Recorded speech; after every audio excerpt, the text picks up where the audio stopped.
Bismillah, walhamdulillah, wassalatu wassalam ala rasulillah, assalamu alaikum.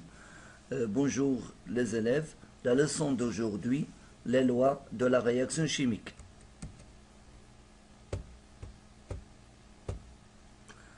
قوانين التفاعل الكيميائي.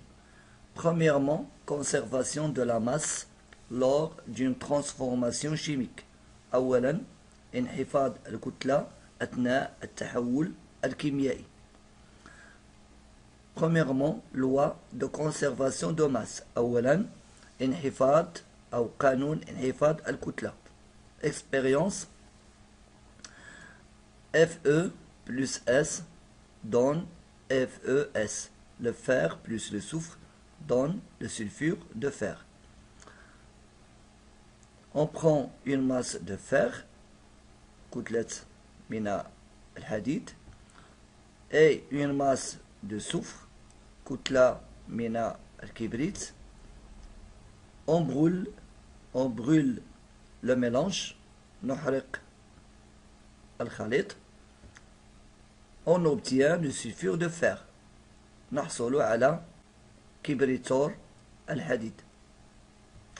Donc si on prend M1 égale à 8 grammes, M2 égale à 5 grammes, on obtient M égale à 13 grammes.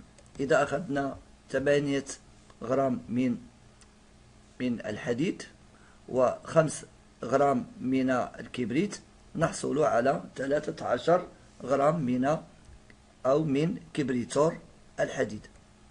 Donc M égale à M1 plus M2. Observation, si on prend M1 égale 4 grammes de fer et 7 grammes, M2 égale à 7 grammes de soufre, on obtient M égale à 11 grammes de sulfure de fer. Donc M égale à M1 plus M2. On dit que la masse a été conservée. نقول أنه تم انحفاظ الكتلة. Conclusion.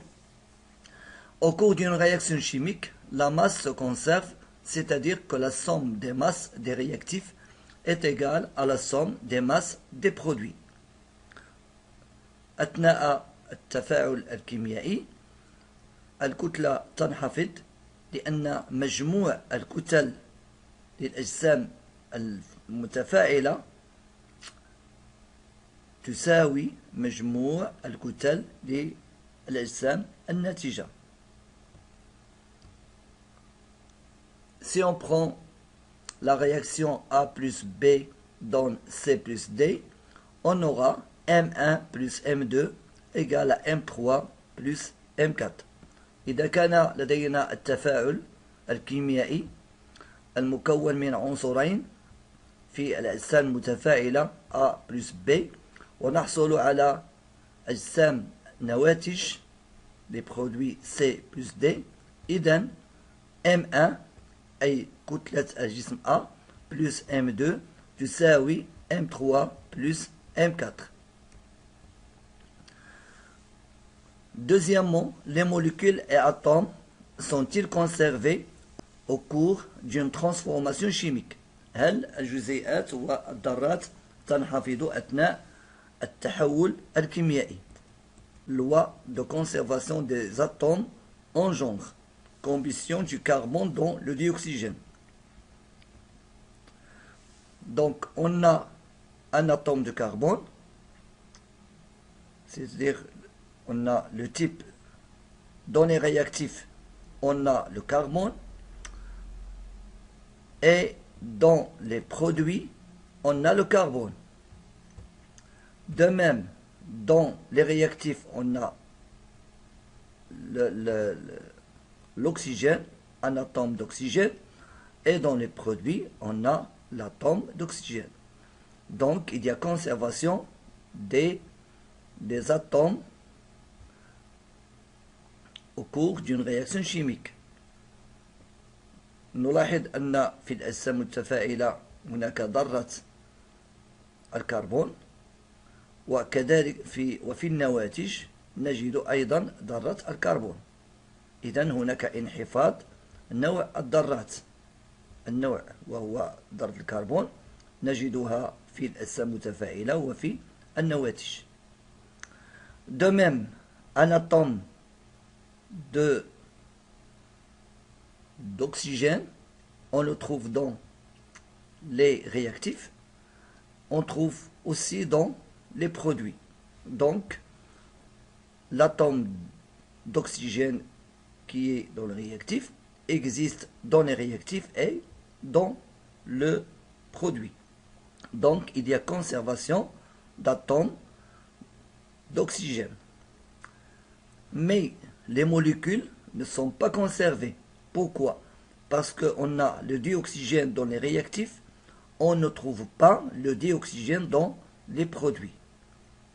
De même, on trouve le dioxyde de carbone dans le produit, on ne le trouve pas dans les réactifs. لكن بالنسبة للجزيئات أنها لا تنحفظ. لماذا؟ لدينا ثنائي الأكسجين نجده في الأجسام المتفاعلة لكن لا نجده في الأجسام الناتجة. كذلك بالنسبة لثنائي أكسيد الكربون نجده في الأجسام الناتجة ولا نجده في الأجسام المتفاعلة. Conclusion. Au cours d'une réaction chimique, les atomes présents dans les réactifs sont identiques en genre aux atomes présents dans les produits. Il y a conservation des atomes en genre. Les molécules ne sont pas conservées. Donc les molécules ne sont pas conservées, mais les atomes sont conservés en genre. Troisièmement, le nombre des atomes sont-ils conservés au cours d'une transformation chimique?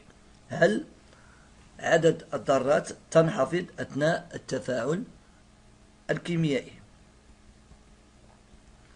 Loi de conservation des atomes en nombre. Premièrement, combustion du méthane dans le dioxygène. احتراق الميثان في ثنائي الأكسجين. Donc le méthane a pour formule CH4 plus O2 et on obtient dans le produit CO2 plus H2O. Maintenant, on va chercher le genre des atomes qui sont présents dans les réactifs. الآن نبحث على أنواع الذرات الموجودة في الأجسام المتفاعلة. كم عدد الذرات الموجودة في الأجسام المتفاعلة؟ هناك ثلاثة: الكربون، الهيدروجين والأكسجين. On commence par le carbone. Combien y a-t-il de carbone dans les réactifs? Il y a un seul. Dans le produit, il y a un seul. Pour l'hydrogène, donc il est conservé. Pour l'hydrogène, بالنسبة للهيدروجين في الأجسام المتفاعلة لدي 4 ذرات من هيدروجين وفي النواتج لدي ذرتان في النواتج. Donc non conservé لم يتم انحفاظ عدد الذرات بالنسبة للهيدروجين. Pour l'oxygène, on a deux atomes d'oxygène dans les réactifs et on a deux atomes d'oxygène dans le produit issu de dioxyde de carbone et un seul atome d'oxygène issu de l'eau. Donc les atomes ne sont pas conservés. On a deux, mais ici on a trois atomes d'oxygène. Maintenant, comment équilibrer une équation de réaction chimique? كيف نوازن التفاعل الكيميائي? Comment équilibrer une réaction chimique? Maintenant, on va faire un exemple. Donc, on a le méthane plus O2 donne CO2, le dioxyde de carbone, plus l'eau. On cherche le genre des atomes qui sont dans les réactifs. Le nombre d'atomes, on a le carbone, on a l'hydrogène et on a l'oxygène.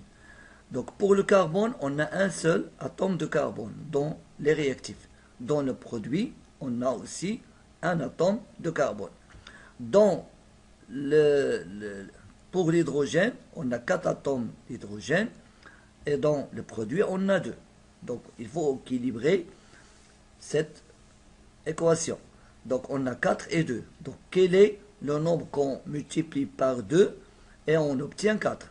Très bien, c'est 2. Donc on met 2 ici. Donc cet emplacement s'appelle coefficient stoichiométrique. Donc pour l'oxygène, بالنسبة للأكسجين لدي ذرتان في الأجسام المتفاعلة ولدي ذرتان بالنسبة للنواتج الناتجة من ديوكسيد الكربون. كذلك لدي ذرتان من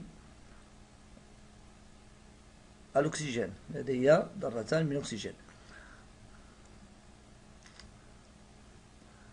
مجموع الذرات الأكسجين في النواتج هي 4.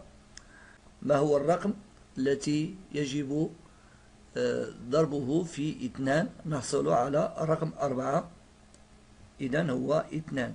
نضع هذا الرقم يعني قبل جزيئة ثنائي الأكسجين وهو 2.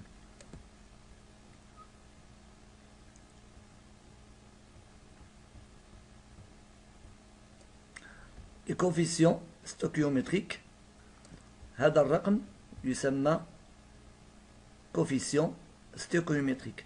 كذلك هذا الرقم دائما الرقم الذي يكون قبل الجزيئة يسمى بكوفيسيون ستوكيومتريك.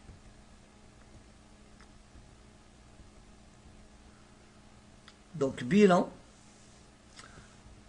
donc écriture de la réaction chimique, donc méthane plus dioxygène, dioxyde de carbone plus eau, modélisation de la réaction chimique. modélisation يعني نرسم هذه الكريات التي تعبر عن الذرات والجزيئات. L'équation de la réaction chimique donc s'écrit en formule. معادلة التفاعل الكيميائي تكتب بالصيغ الكيميائية. Conclusion. En appliquant la loi de conservation des atomes en genre et en nombre, on équilibre l'équation de la réaction chimique. Pour équilibrer l'équation de réaction, on place devant les symboles et les formules chimiques des réactifs et des produits des nombres entiers, ces nombres appelés coefficients stoichiométriques.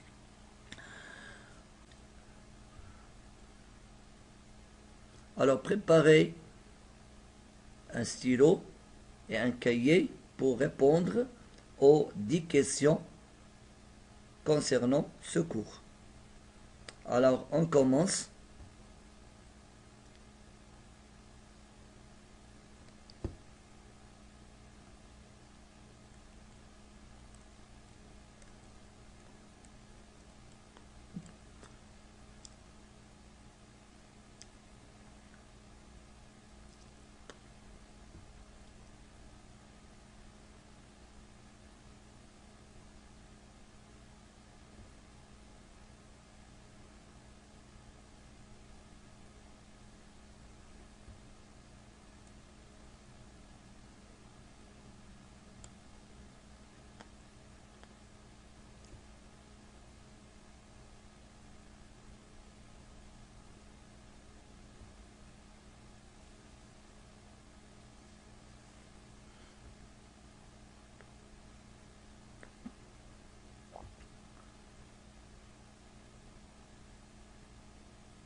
Le résultat et à la prochaine.